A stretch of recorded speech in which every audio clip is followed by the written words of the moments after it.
안녕하십니까. 2025년 5월 4일 최병무의 팩트 시작하겠습니다. 자, 조희대 대법원이 이재명 민주당 후보의 선거법 위반 허위사실 유포에 대한 파기환송을 한 이후에 거의 여의도 정치권 아수라장이 되고 있습니다. 그 아수라장의 장본인 누구냐? 바로 이재명 후보와 민주당입니다.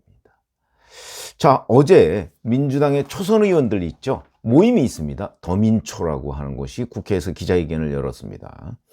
조희대 대법원장 주도의 사법 쿠데타에 대해 즉각 탄핵 소추 절차에 돌입하겠다. 이번 판결은 정치적 중립성과 사법 정의에 대한 심각한 의문을 불러일으키고 있다. 이건 다 더민초의 주장입니다. 이것이 대선에 영향을 주려는 행동이 아니면 무엇이냐? 파기환송을 통해 국민의 주권을 침해하려는 시도로밖에 해석할 수 없다. 정치적 중립을 지켜야 하는 공무원이 직무와 관련해 직위를 이용해 선거에 부당한 영향력을 행사하면 공무원 선거 관여 행위로서 공직선거법 위반이다. 이렇게 주장을 했습니다. 진성준 정책위의장이라는 사람도 페이스북에다가 이재명 후보 무죄를 선고받기 위한 재판 투쟁과는 별개로 대법원의 우현, 위법 행위에 대한 국회 차원의 징계가 필요하다. 탄핵 필요하다는 뜻이죠.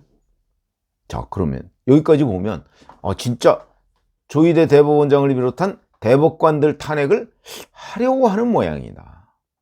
그러면 여기에 대한 이재명 후보의 생각은 무엇일까? 궁금해지죠? 어제 강원도 삼척을 방문한 모양인데 이렇게 얘기했습니다. 저야 선출된 후보고 선거는 당과 선대위가 치르는 것이니까 당이 국민의 뜻에 맞게 적의라는 것은 알맞게 이런 뜻입니다. 알맞게 처리할 것이라고 생각한다. 그리고 취재진이 또 질문을 하니까 당이 처리하겠죠. 이렇게. 이걸 어떻게 해석해야 되느냐? 사실상 동의 아니냐? 왜냐하면 대선 후보가 되면요, 그 사람이 당무에 관한 권한을 위임받습니다. 지금 이재명이 사실상 당대표입니다. 그렇기 때문에 당이 처리하겠죠? 자기가 처리한다는 것과 같은 뜻이죠. 이거는 그럼 왜 이랬을까? 결국은 본인은 뒤에서 조종하고 실질적으로 이 일이 잘못됐을 때는 당이 책임져라. 뭐 이런 의미로 보입니다. 전형적인 어찌 보면 무책임한 당무 운영이죠. 대선 후보가 되면요, 대선 후보는 당무 통할권이 있습니다. 당무를 자기가 다 합니다. 선거 때까지. 그런데 지금 당에다 미루고 있는 겁니다. 왜? 그만큼 이 문제, 조희대 대법원장과 대법관 탄핵이라는 문제가 매우 민감하다. 그러니까 이재명 후보로서도 좀 시간을 벌어야 되겠다. 왜? 이게 어떤 파장을 미칠 것인지 저는 여기에 자신이 없기 때문이라고 봅니다. 사실 이재명 후보라고 모든 걸 그냥 막무가내로 밀어붙인다? 그렇게 보면 오판입니다. 계산을 하겠죠. 이렇게 밀어붙였을 때 이것이 어떤 후폭풍으로 본인한테 다가올 것인가? 아니면 다가올 후폭풍을 그냥 무시하고 나가도 될 정도인가 아닌가? 예를 들어서 쓰나미처럼 역풍이 몰고 와서 이재명 후보를 쓸어버릴 수도 있거든요. 그런 정도의 상황은 만들지 말아야 된다는 정도는 아마 이재명 후보가 알고 있을 겁니다. 근데 지금은 워낙 급하지 않습니까? 만약에 서울고등법원에서 파기환송심을 한 5월 22일이나 이때쯤에 징역 1년 이렇게 했을 경우에 그럴 경우에 과연 이재명 후보는 어떻게 대처할 것인가? 이런 부분은 지금 다 시나리오별로 연구하고 있을 거거든요. 그러니까 그 가능성이 보인다? 그러면 그냥 바로 탄핵을 해버리자. 어차피 이판사판이다. 이렇게 생각을 할 가능성도 있습니다. 그러나 아직 거기까지 가지 않았거든요. 그런데 지금 선제적으로 조희대 대법원장 건은 법률적으로는 다툴 방법이 없습니다. 제가 그 유튜브를 어제 해드렸죠. 법률적으로는 없습니다. 그러니까 지금부터는 정치적인 걸로 이제 압박을 하는 수밖에 없거든요. 그게 바로 조희대 대법원장 탄핵인데 화풀이 외에 과연 어떤 효과를 가져올 수 있을 것인가. 정치적으로도 조희대 대법원장을 탄핵했을 때 이런 계산이 아직 안 끝났다고 저는 봅니다.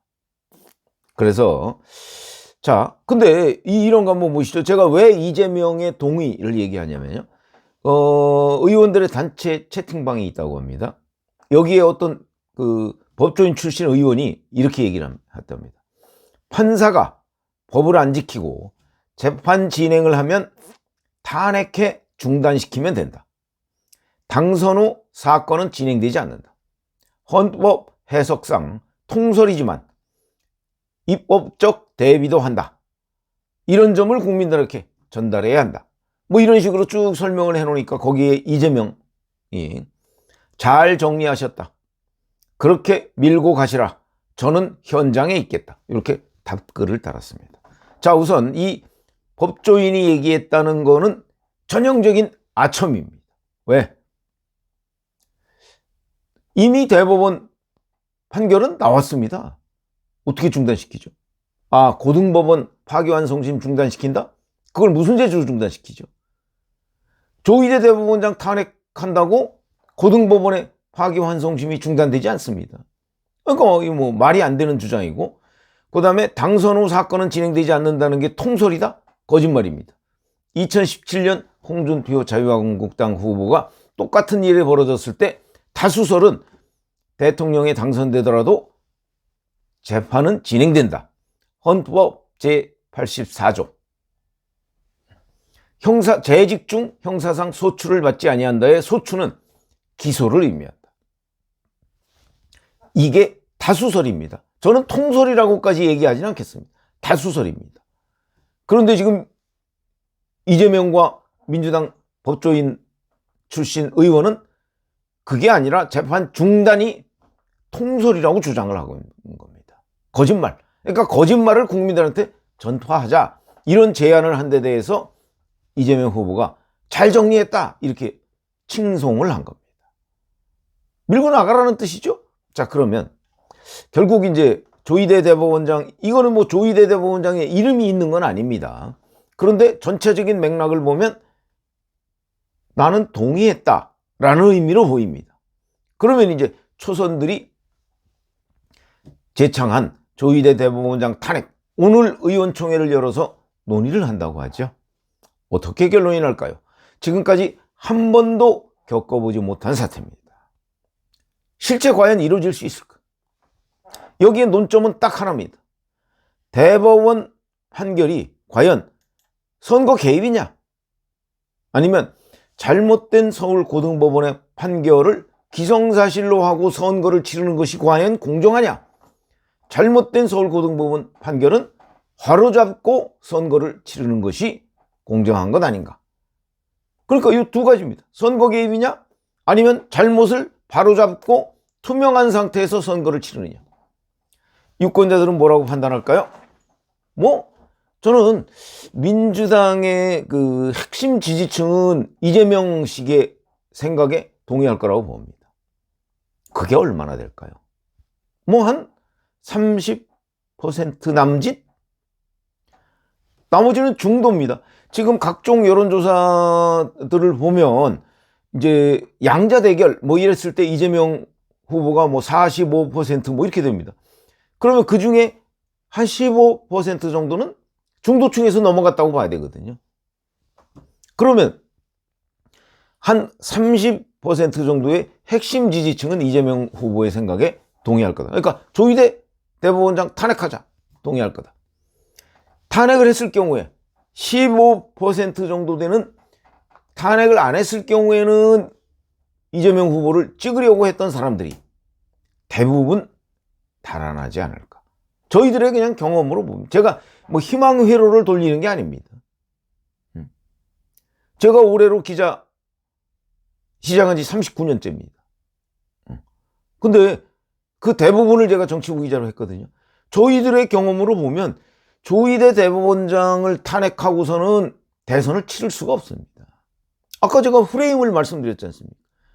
잘못을 바로잡고 대선을 치르는 게 맞는 거지, 대법원이 확정 판결, 예를 들어서 대법원이 파기 재판을 했다고 한번 생각을 해보시죠. 못 나옵니다. 나올 수 있는 방법이 없습니다. 그나마 대법원이 파기환송을 했으니까 지금 뭐 논란을 벌이고 있는 거죠. 파기 재판했으면 못 나옵니다. 그래서 여기서 조희대 대법원장을 탄핵시켜 놓고서 대선을 치른다는 거는 저희들의 상상력으로는 불가능하다고 보거든요. 근데 오늘 이제 의총을 열 겁니다. 요새 뭐 제가 민주당 뭐 하도 의회의 결론이 나오는 경우가 많아서 저는 이렇게 예상합니다. 오늘 의원총회 결론은 아마 경론을 벌일 것으로 보이고요. 더민초 초선 의원들 나와서 이제 뭐 탄핵의 당위성 뭐 막 주장을 할 겁니다. 그러면 이제 그런데 아마도 결론이 안 날 것이다. 왜? 누구도 조희대 대법원장을 탄핵한 이후의 상황에 대해서 책임 안 지려고 하기 때문에. 그럼 더민초가 책임지든가요. 조희대 대법원장 탄핵하고 나서 만약에 어마어마한 역풍이 불어서 이재명 후보의 지지율이 급락한다. 누가 책임져야 되는 거예요? 탄핵을 추진했던 사람들이 책임져야죠. 이재명 후보도 조희대 대법원장 탄핵은 아니지만 법관 탄핵에 동의하지 않았습니까? 아마 그때 되면 이재명 후보는 더민초를 탓할 겁니다. 당이 잘못 대처했다. 자기가 바로잡는 것처럼 할 거려. 그렇기 때문에 아마 오늘 의원총회는 경론 끝에 최종 결정은 지도부에 위임할 가능성이 높습니다. 결국은 다시 이재명한테 온 겁니다. 그걸 이재명이 알고 있는 거죠. 박찬대 원내대표도 알고 있는 거고요. 어차피 그러니까 이게 의원총회라는 장을 통해서 이 조희대 대법원장 탄핵 분위기를 조성하는 정치적 공세에 불과하지 실질적으로 거기서 자 당론으로 조희대 대법원장 탄핵 결정합시다. 한번 보시죠. 제가 뭐 틀릴지 어떨지 모르겠습니다만은 적어도 저의 경험과 관점으로 보면 그랬을 경우에 대선 치르기 어려울 것이다. 중도층이 완벽하게 돌아설 것이다. 아니 지금 법원을 상대로 피고인이 싸운다는 게 말이 됩니까? 이해할 수가 없는 대목이죠. 그래서 이렇게 보시면 됩니다. 이건 뭐 저의 관점입니다. 현재 이재명 후보의 지지율이 대법원에서 파기환송을 한 이후에 예를 들어서 ARS 같은 경우 자동응답 장치 잠깐 상승할 수 있습니다. 그건 무슨 얘기냐면 지지층이 더 강하게 결집해서 ARS 같은 경우는요 지지층이 응답을 하거든요.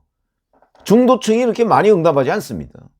그러니까 지지층의 의사가 더 많이 반영된다. 이런 단점을 가지고 있습니다. ARS가. 그러니까 당분간, 그러니까 예를 들어서 내일이나 모레쯤에 뭐 리얼미터, ARS 조사죠. 리얼미터 같은 데에서 조사 결과가 나오면 이재명 후보의 지지율이 오히려 약간 반등할 수 있습니다. 그러나 그건 착시일 가능성이 높다. 면접조사나 이런 것들을 해보면 중도층 민심은 아마 싸늘하게 식어 있을 것이고요. 그럼 이 민심이 언제쯤 반영되는 여론조사가 나올까? 이번 주는 휴일이 많아서 갤럽이 여론조사를 쉰다고 합니다. 그러면 아마 뭐 전국 지표조사나 아니면 뭐 다음 주 갤럽이면 벌써 16일이네요. 5월 16일. 뭐 이쯤에 그걸 확인할 수 있을 텐데 그때쯤 되면 아마 아차 싶어도 이미 늦을 것이다. 그래서 저는 오늘 의원총회에서 조희대 대법원장 탄핵 문제에 대한 결론을 낸다고 그러는데 아마도 못 낼 가능성이 있고 그리고 궁극적으로는 탄핵을 못할 가능성이 있다. 만약에 탄핵을 민주당에서 이재명 후보가 밀어붙인다. 그럴 경우에 국민의힘으로서는 오히려 상황이 우리한테 유리하게 전개된다. 이렇게 판단을 해도 괜찮은 것 아닌가. 물론 국민의힘은 또 국민의힘 나름대로의 대응책이 있어야 되겠죠. 그렇게 판단이 되는데 한번 지켜보시죠. 저도 처음 보는 장면이라. 그리고 과거에 여의도 평행이론 뭐 이런 게 있습니다. 정치라는 게 결국 돌고 돈다. 근데 지금 이재명의 정치는 한번 돌았다가 다시 돌아오지 않는다. 그게 특징인 것으로 보인다. 그러나 그것이 얼마나 위험한 것인지는 아마 곧 여론조사로 확인이 될 것이다. 이렇게 보이고요. 결국 그 선거 결과라는 것은 중도층이 그 좌우하는 거 아닙니까? 양 극단에 있는 분들은 뭐 다 자기 진영 찬성하고, 그 중도층이 과연 조희대 대법원장 탄핵에 찬성할 수 있을까? 동의할 수 있을까? 한번 추이를 지켜보시죠. 고맙습니다.